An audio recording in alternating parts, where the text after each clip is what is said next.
23, 33, and 34. When they arrived at the place called the Skull, they crucified him there along with the criminals, one on the right and one on the left. Then Jesus said, Father, forgive them because they do not know what they are doing. And they divided his clothes and cast lots. So they had just finished beating Jesus, as we all know. And although Pilate had already told them, well, y'all can whip him and then just let him go.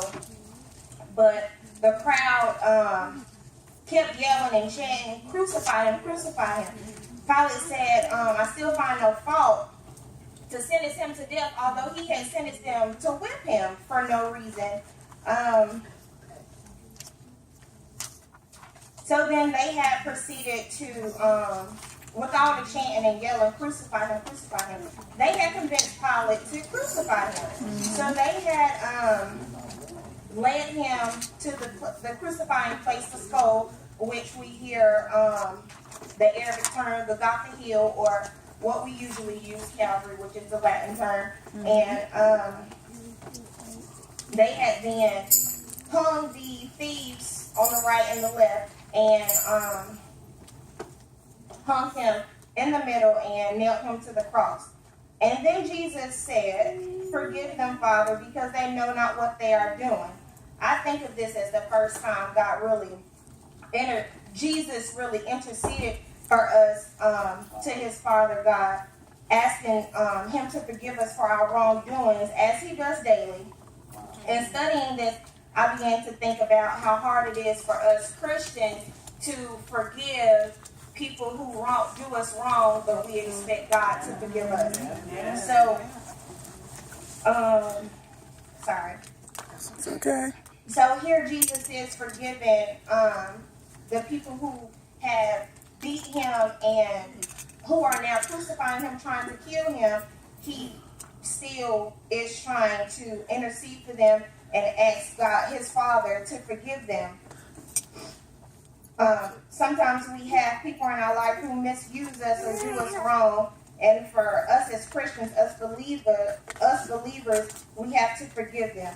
Sometimes, just like the people who were there chanting and participated in crucifying Jesus, we still must forgive those who hurt us, even when they aren't sorry for what they've done.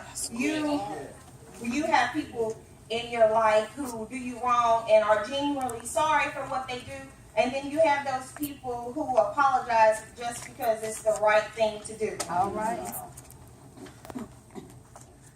And even when they aren't remorseful, you still have to forgive them. It took me a long time to really forgive the way that us Christians are supposed to forgive.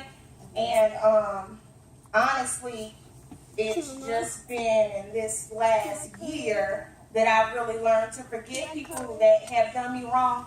And it could be from 6 months ago or 10 years ago. All right. Because I've always been the type of person to harbor things, and which has made me this unapproachable or stuck-up person, because I don't want to let my guard down and let people. All right now. So, in this year, I found myself having to forgive to have peace with Yes. So in me forgiving people from last year to people who did me wrong 10 years ago, I found myself happier, more joyful, All right. and everything. So forgiveness is really for us, not only for us to heal, but for God to forgive us for the wrong that we have done. So in that, in me letting go of that, he filled me with me letting go of all the pain. It allowed me to let him fill me up with his joy.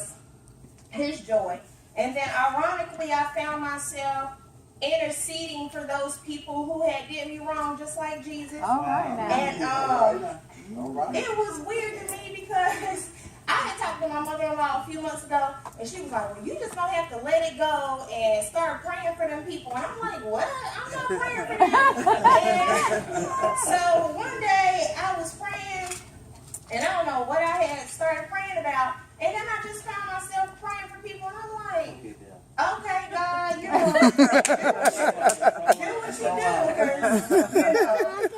But that just had me think about Matthew 5:44, which says, "But I say unto you, love your enemies, bless those who curse you, do good to them who hate you, and pray for those who despitefully use you and prosecute you." And just like Jesus interceding for his crucifiers and us daily, asking God to have mercy on us and saying, "Father, forgive them, for they know not what they do." Amen. Good job. Good